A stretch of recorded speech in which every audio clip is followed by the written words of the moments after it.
헤매던 앨리스가 갈림길을 만났습니다.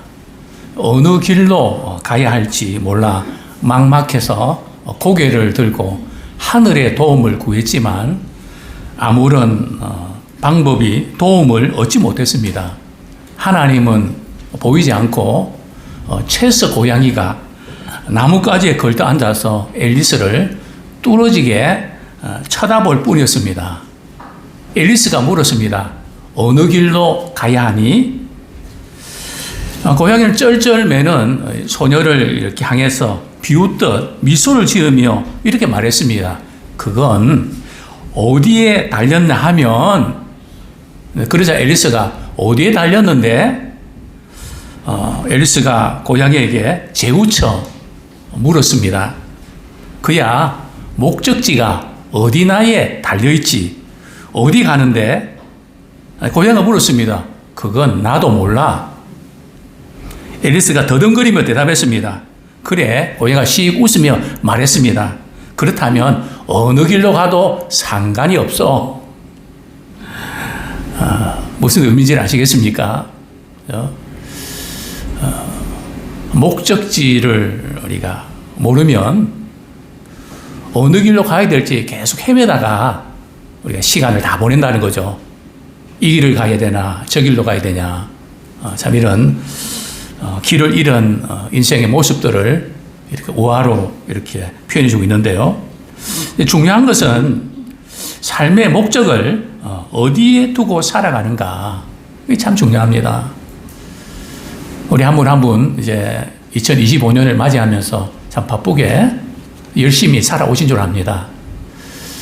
그런데 누구의 인도를 받으며 살아오셨습니까?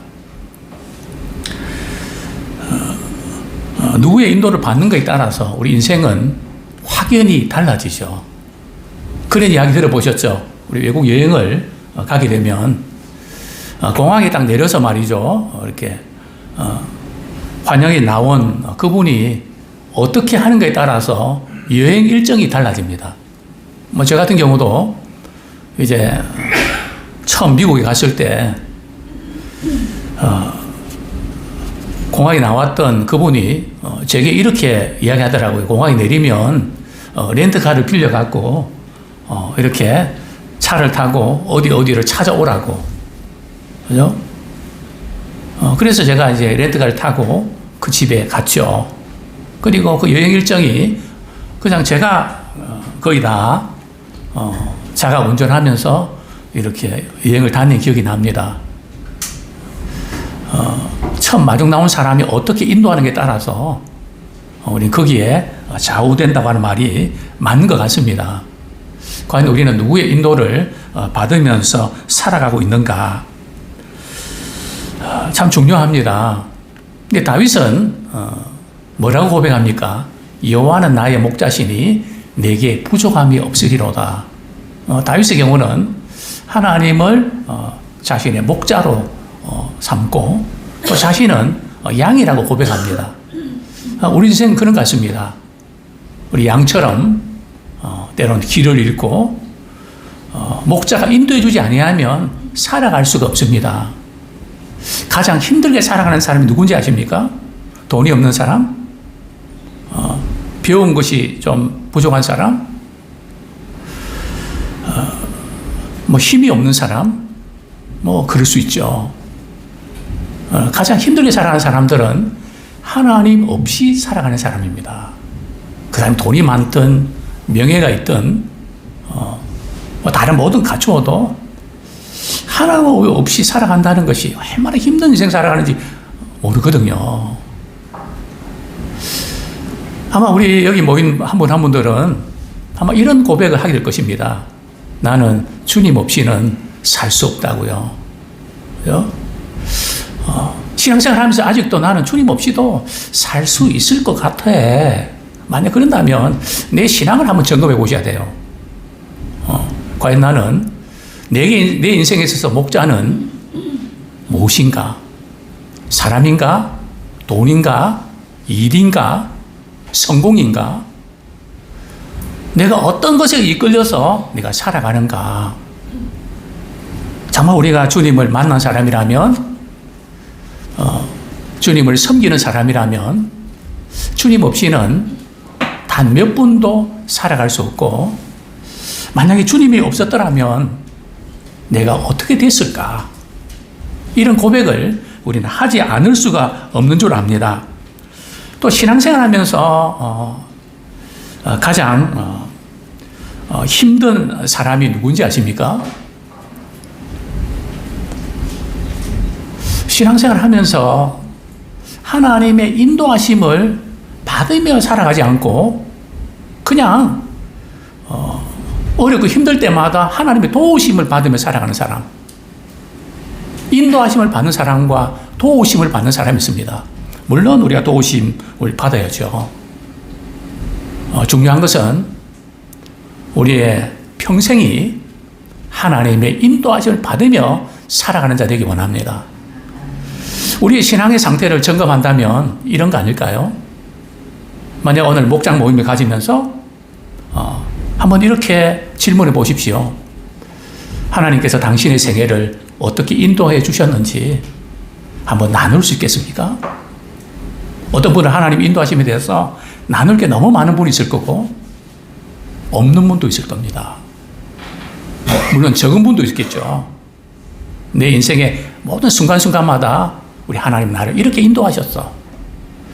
오늘 제가 아침에 그런 찬양에 대해서 제 입에 맴돌고 또 강대상에서도 맴돕니다.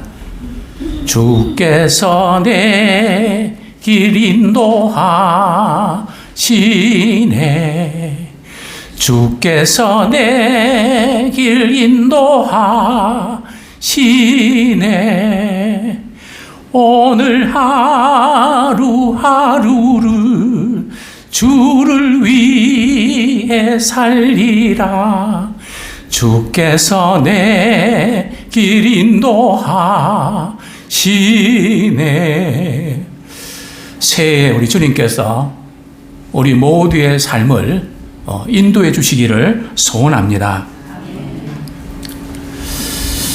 우리는 하나님의 인도 없이는 살아가는 자체가 불가능합니다. 하나님의 인도하심이 있으면 좋고 없으면 불편한 정도 아니라, 옵션이 아니라 반드시 있어야 될 필수입니다.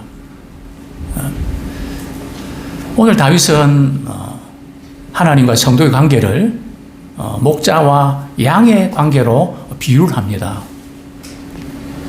어제 제가 설교 준비하면서 양의 특성에 대해서 한 10권 정도, 양들은 어떤 특성을 가졌는가, 이 책, 저 책 이렇게 보면서 양들의 특성을 다시 한번 우리가 알지만은 우리가 확인하게 되는데요.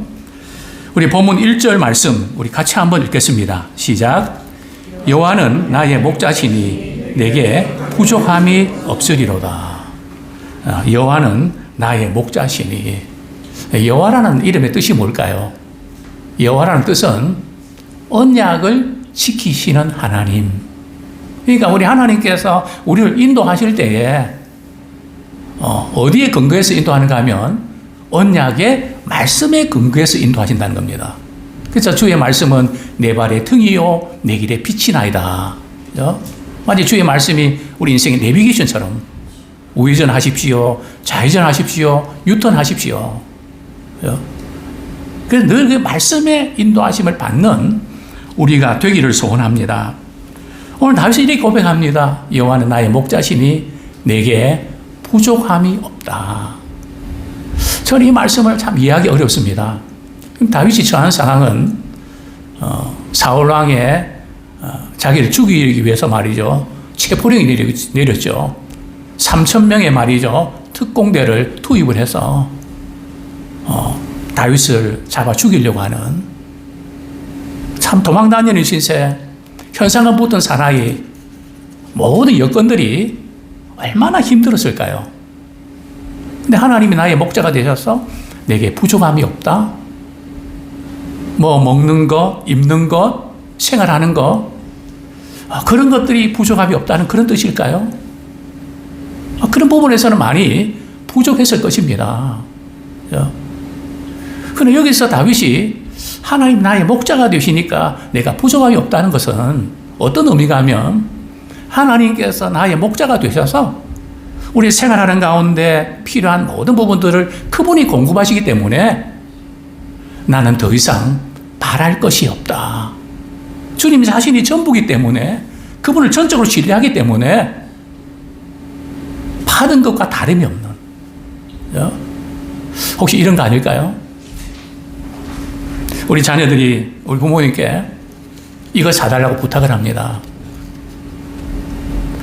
부모가 볼 때는 그 자녀가 그게 그렇게 필요하지 않아서 돈이 없어서 못 사주는 경우도 있지만 사줄 필요를 못 느끼는 경우도 있습니다. 근데 자녀는 그거 사달라고 이제 때를 부립니다. 그럴 때 부모가 말이죠. 어떻게 말하는가 참 중요하죠. 그럴 때 우리 이렇게 말하는 게 지혜롭죠. 너가 그거 정말 갖고 싶구나. 내가 꼭 사줄게. 그러면 이 아이는 이렇게 말합니다. 안 사줘도 돼. 다 받은 것이나 다름이 없어.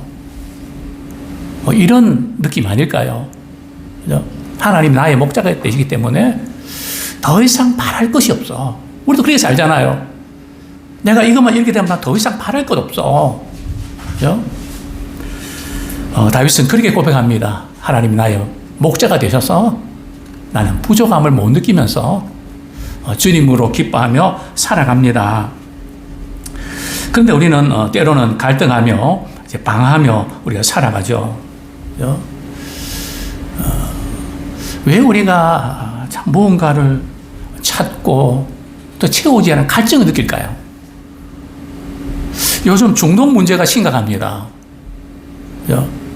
뭐 알코올 중독, 또 스마트폰 중독, 뭐 여러 성적인 어떤 중독. 왜 중독에 빠지는 걸까요? 중독은 무언가 채워져야 될 것이 채워지지 않아서 그것을 채우려고 하는 몸부림입니다. 그래서 우리는 중독 고통 당하는 분들 왜 그렇게 해? 야단쳐서 될 일이 아니고요. 뭔가 빠져버린, 뭔가 채워지지 않는 그것이 무엇인가를 우리가 볼 줄 알아야 됩니다. 그게 뭘까요? 우리는 무엇으로 채워질 수 있을까요? 이번에 긴 명절을 우리 맞이했는데요. 명절이 기니까 좋던가요? 물론 쉬니까 좋죠. 안 좋은 것도 있는 것 같아요. 너무 긴 것 같아요. 또 그래서 스트레스를 받는 것 같아요. 우리 이 세상에서 뭔가 쉬는 것도 그렇고 모든 것들이 우리가 뭐 여행도 다니고 사람도 만나고 맛있는 것도 먹고 그죠? 그런 많은 것들이 필요하지만 우리에게는 하나님의 은혜가 채워지지 아니하면 그 어떤 것으로 채울 수 없는 영혼의 블랙홀이 있다는 것을 아셔야 됩니다. 그것은 하나님의 주님을 만나야 채워져요. 주님의 사랑을 받아야 채워집니다. 다른 어떤 것으로는 채울 재간이 없습니다. 왜냐하면 하나님 그렇게 설정해 놓으셨거든요. 저는 이 몸부림을 누구보다 잘 압니다. 때로는 교회를 위해서 열심히 봉사하고 하지만 그래도 마음이 텅 빈 것 같고 이게 뭐지? 이거 어떻게 채울 수 있는 것이지? 얼마나 심층 분석도 하고 몸부림쳤는지 모릅니다. 열심히 한다고 채워지는 것도 아니고 좋은 성적 거둔다고 채워지는 것도 아니고 생각지 않은 돈을 벌었다고 채워지는 것도 아니고 이게 뭐지? 우리 주님 품에 안길 때에 주님 안에 거할 때에 채워집니다. 그래서 다윗은 여호와는 나의 목자시니 내가 부족함이 없으리로다 이렇게 고백을 했던 것입니다. 정말 양은 목자에게 절대적으로 의존하는 동물이죠. 양은 목자의 인도함 없이 먹을 것을 찾는 것도 마실 물을 구하는 것도 불가능합니다. 왜냐하면 다른 짐승들은 말이죠. 자기가 먹어야 될 것과 먹지 말아야 될 것을 구분할 줄 알거든요. 근데 양은 독초와 양초를 구분하지를 못합니다. 그래서 목자가 말이죠. 이 독초가 있는 대로 인도하지 않고 참 푸른 초장으로 인도해야 그걸 먹어야 양들은 살아갈 수가 있거든요. 그게 뭐 어떤 것 하나도 양은 목자의 도움 없이는 살아갈 수가 없습니다. 우리 본문 2절 말씀 우리 같이 한번 읽겠습니다. 시작. 그가 나를 푸른 풀밭에 누이시며 쉴만한 물가로 인도하시는도다. 푸른 초장으로 인도해 주시고 쉴만한 물가로 인도해 주신다. 그런 말씀인데요. 양들은 네 가지 조건이 충족이 안 되면 눕는 것이 거의 불가능하다 합니다. 아마 우리 나이 드신 분들 가운데 좀 잠을 잘 이루지 못하는 분들이 의외로 많다는 것을 이렇게 듣게 됩니다. 양들 역시 마찬가지거든요. 양들은 겁이 많아서 두려움에서 완전히 벗어나지 아니하면 누우려고 하지 않습니다. 두려움은 말이죠. 눕는 것 자체를 못한다는 것이죠. 또 두 번째로는 양들은 집단 안에서 행동하기 때문에 말이죠. 서로 좀 불편한 관계 있으면 잠을 자지 못합니다. 그죠? 아주 양들은 집단으로 움직이기 때문에 그 양들 가운데도 서열이 있는 거 아시죠? 늙은 양 가운데 암양. 그래서 양들은 말이죠. 머리를 들이박는 게 주특기라고 합니다. 그죠? 뭐가 불편한 관계 있으면 잠을 못 잔다는 거죠. 우리도 그렇지 않나요? 자, 세 번째 이유는 말이죠. 기생충 때문에, 해충 때문에, 팔이나 말이죠. 이런 것 때문에 막 그냥, 힘들면 잠을 못 잡니다. 눕지를 않습니다. 자, 네 번째는 말이죠. 양들은 언제 눕는지 아십니까? 배가 불러야 눕습니다. 혹시 우리 가운데 그런 분 안 계시나요? 야식을 먹지 않으면 잠을 이루지 못하는 그런 분들도 간혹 있는 것 같습니다. 자, 그런데 문제는 말이죠. 이런 여러 가지 양들 가운데 일어나는데, 근데 목자가 딱 나타나면 이 문제가 한꺼번에 해결되는 겁니다. 그죠? 뭐 다투고, 뭐 이렇게 불안하고 이런 모든 문제들이 말이죠. 목자가 딱 나타나면 한순간에 다 처리가 된다는 거죠. 그래서 다윗은 여호와는 나의 목자시니 내가 부족함이 없으리로다. 이 의미를 우리가 한번 생각이 됩니다. 당신은 염려와 두려움과 불안 속에 살아가십니까? 아니면 평온한 안식 속에서 살아가십니까? 어떻게 알 수 있냐고요? 간단합니다. 우리 아이들한테 말이죠. 또 가족들한테 물어보십시오. 이렇게 부탁하십시오. 내가 잘 때 사진 한 컷도 부탁해. 잘 때 우리 표정 보면 나타나기도 있거든요. 어떤 모습 같아요? 평온한 안식입니까? 쫓기는 목자 없이 살아가려고 나 혼자 몸부림쳐서 그런 건 아닐까요? 또 성경은 말씀합니다. 푸른 초장으로 인도하시고요. 쉴만한 물가로 인도하신다. 쉴만한 물가. 양들은 이 몸 자체가 말이죠. 70%가 물로 이루어지기 때문에 이 물이 공급이 안 되면 살아갈 수 없습니다. 양들이 이제 물을 얻는 수단이 세 가지가 있는데요. 첫 번째는 풀잎에 맺힌 이슬로, 그리고 깊은 운물을 말이죠. 길어서 거기서 이제 물을 공급합니다. 근데 그 양이 얼마 되겠어요? 세 번째는 이제는 잔잔한 물가, 고여 있는 물은 안 되고요. 고여 있는 물은 기생충이 해충이 생기잖아요. 근데 이 물도 말이죠. 물소리가 크면 또 안 돼요. 양들은 겁이 많아갖고 말이죠. 물소리가 크면 깜빡 이렇게 자꾸 쉬지를 못합니다. 잔잔하게 흘려야 됩니다. 물이 너무 깊어도 말이죠. 안 되고요. 그러니까 목자가 이 양들을 인도할 때 얼마나 신경을 써서 인도하지 않으면 안 된다는 거죠.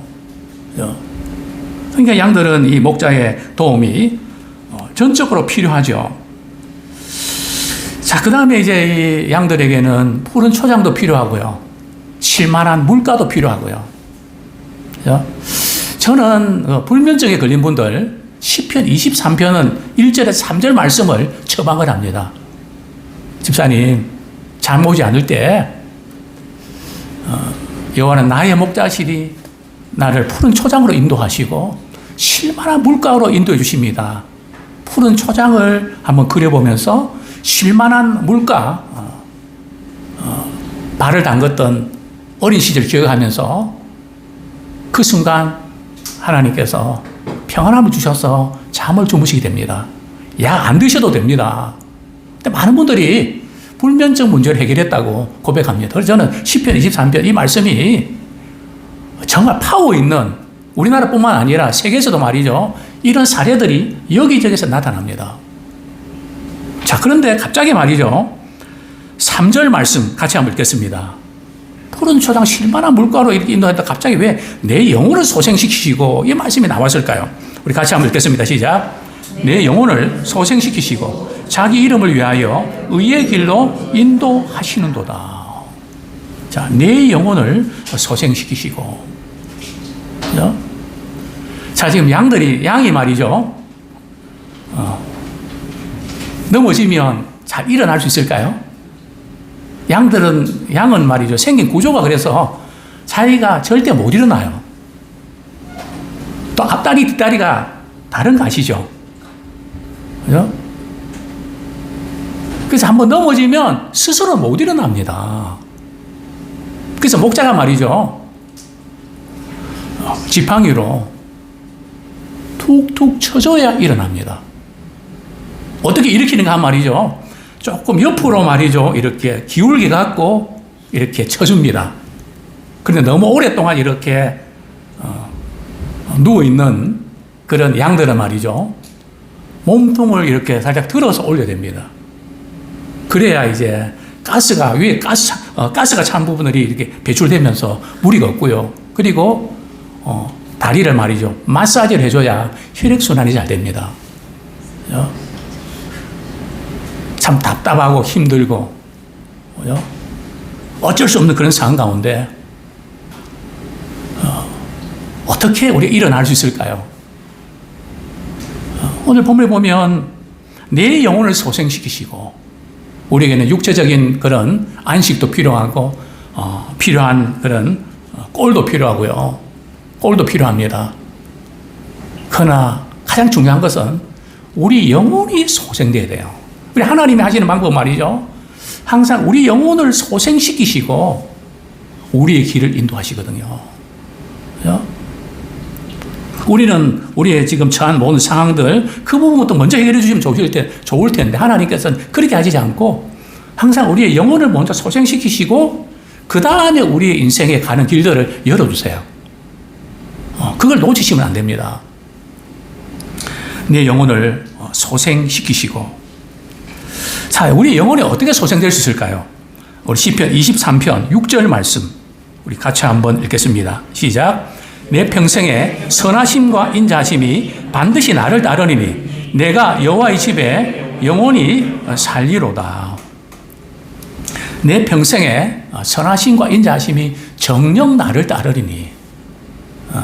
우리 영혼이 소생함을 얻을 수 있는 것은 하나님의 인자하심과 하나님의 선하심을 경험할 때 소생할 수 있거든요.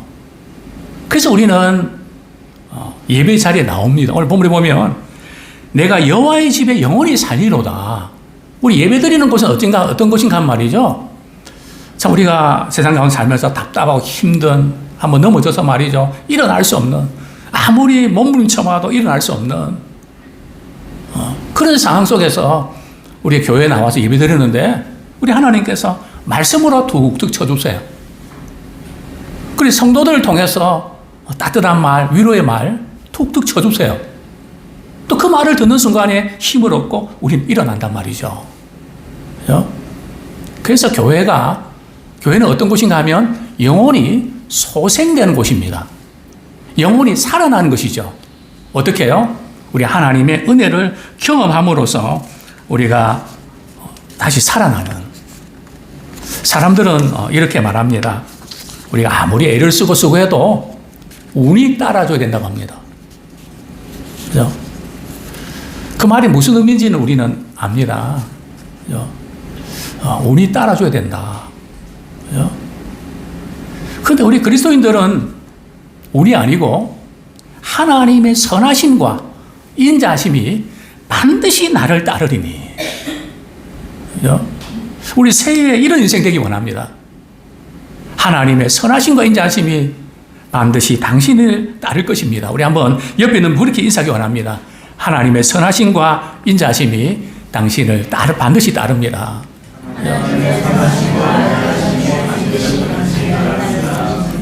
그거 놓치지 마세요. 그죠? 안 따르는 것 같이 느껴질 때도 있어요. 그죠?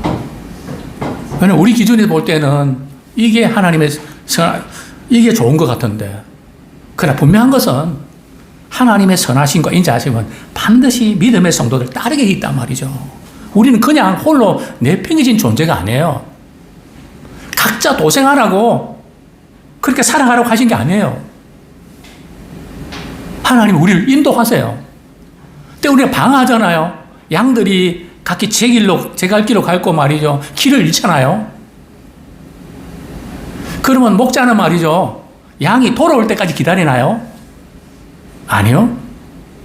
목자 되신 주님이 우리를 찾아오십니다. 그리고 일으켜 주십니다.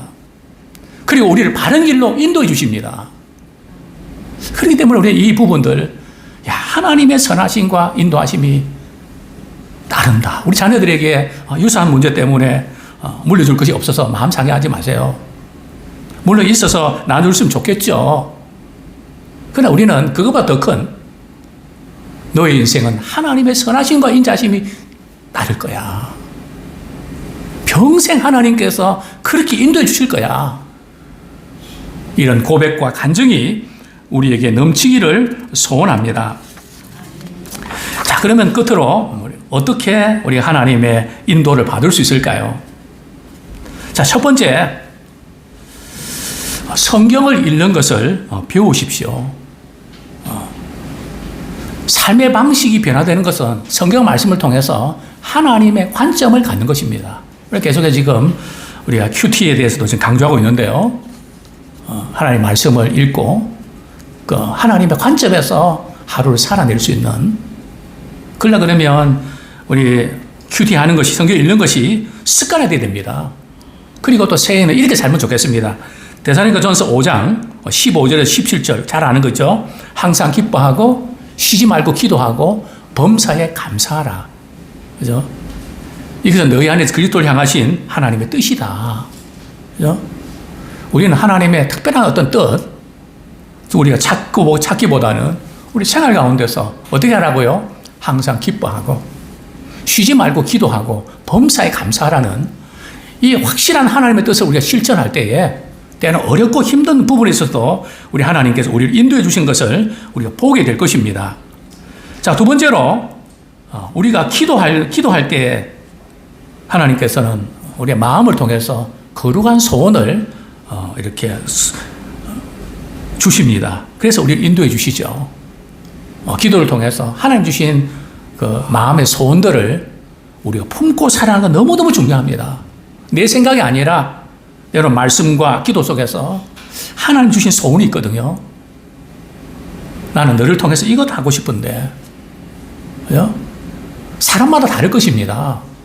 그죠? 그럴 때 거기에 순종하는 그런 우리가 되면 좋겠습니다. 자, 세 번째로는 지혜로운 조언을 구하십시오. 저희 교회는 우리 장로님들 계시고 우리 목회자들 또 우리 권사님들 믿음의 선배들이 있습니다. 이 방에서 가장 지혜로운 사람이 누굴까요? 그죠? 그분에게 이런 경우 어떻게 하면 좋을까요? 지난번에도 어떤 분이 제게 연락을 주셨습니다. 목사님, 이런 경우는 어떻게 하면 좋겠습니까? 성경에는 실제적인 이런 부분들은 답이 없거든요. 원리를 가지고 우리 삶에 적용을 해야 됩니다. 근데 적용을 한다는 것이 만만치 않은 작업이거든요. 그죠? 그래서 이런 부분들은 우리 구체적으로 이렇게 믿음의 선배들에게 또 목자들에게, 우리 목회자들에게, 직분자들에게 묻고, 이런 경우는 어떻게 하면 좋겠습니까? 그래서 교회가 있는 것이거든요. 아무쪼록 이런 함께 모여서 주시는 이 은혜를 우리가 이렇게 잘 경험하는 우리가 되기 원합니다. 누구의 말을 듣는 게 달라지거든요. 이제 말씀을 맺겠습니다. 이 패터슨 목사가 말이죠. 휘튼 대학 학창 시절에 재정적인 압박감, 공부에 대한 중압감으로 많이 지쳐 있었습니다. 어느 날 역사 수업을 마치고 나오는데 한 교수님이 그를 불러 세우고 이렇게 말씀하셨습니다. 너를 쭉 지켜봐 왔는데 정말 풀이 죽어 배는구나. 무슨 일인지 궁금하구나. 근데 한 가지 사실만은 잊지 마라. 너가 우연히 이곳에 온 것이 아니야. 하나님이 너를 이곳에 인도하셨고 너를 계속 보살펴 주실 거야. 이 사실을 잊지 말아라. 이 피터슨 목사는 이렇게 말합니다. 그 말은 내가 가장 필요할 때에 내게 주어졌습니다. 우리는 자꾸 이렇게 우연히 내가 이런 것 때문에 이런 고생하고 내가 이렇게 힘들지 않나, 우리 이런 생각을 할 수 있습니다. 그러나 우리는 우연으로 받아들이지 마십시오. 몇 번을 돌아가도 손을 내밀 거라고. 택해온 선택과 택해갈 선택이 겹쳐진 만남은 우연이 아니라니까. 네. 하나님이 우리를 이곳에 인도해 주셨다. 우리 가정에 인도해 주셨다. 교회에 인도해 주셨다. 내 일터에 하나님이 인도해 주셨다. 소명이라 그러죠. 나를 통해서 주님의 뜻을 펼치기 위해서 나를 이곳에 부르셨다. 아무쪼록 부모된 우리 자녀들에게 이렇게 나누면 좋겠습니다. 저도 우리 아이들에게 이야기하는 거 좋아합니다. 또 아이들도 이야기 듣는 거 좋아하고요. 제가 이야기하는 것이 많은 부분은 하나님이 내 인생을 어떻게 인도해 주셨는지 그 이야기를 아이들에게 전해줍니다. 내가 너희들 만했을 때 이렇게 아팠는데 하나님께서 이렇게 인도해 주셨단다. 정말 하나님은 살아계신 분이야. 우리를 만난 많은 사람들이 우리 하나님의 인도하심을 계속 경험하면서 우리는 하나님께 영광 돌려드리는 주님의 인도하심을 받는 믿음의 승리자가 되기를 축원합니다. 이 시간 회개와 결단 기도드리겠습니다. 내가 열심히 사는 거 맞는데요. 하나님의 인도하심을 받으며 살아야죠. 하나님 인도하심 받지 않고 살아가는 인생이 얼마나 힘든지 아세요? 늘 자책감을 느끼고 이건 아닌데 하면서 이제 우리가 말씀을 가까이 하고 기도하면서 우리 하나님의 인도하심을 구하는, 그래서 주님이 내 길을 인도해 주셨습니다. 하루하루 이렇게 인도해 주셨습니다. 주님이 행하신 일을 찬양합니다. 주님께 영광 돌려드립니다. 이런 간증들이 우리 신앙생활의 소리가 되기 원합니다. 아무것도 없는데요. 그게 아니라 화려하진 않아도 주님의 인도하심을 받고 살아가는 사람 되기 원합니다. 주님은 그렇게 우리를 인도하기를 원하십니다. 우리가 못 느껴서 그렇죠. 우리 새해를 맞이하면서 주님 제 길을 인도해 주십시오. 걸음걸음마다 주님의 인도하심 안에서 이루어지기 원합니다. 우리 같이 한번 회개와 결단의 기도 드리겠습니다.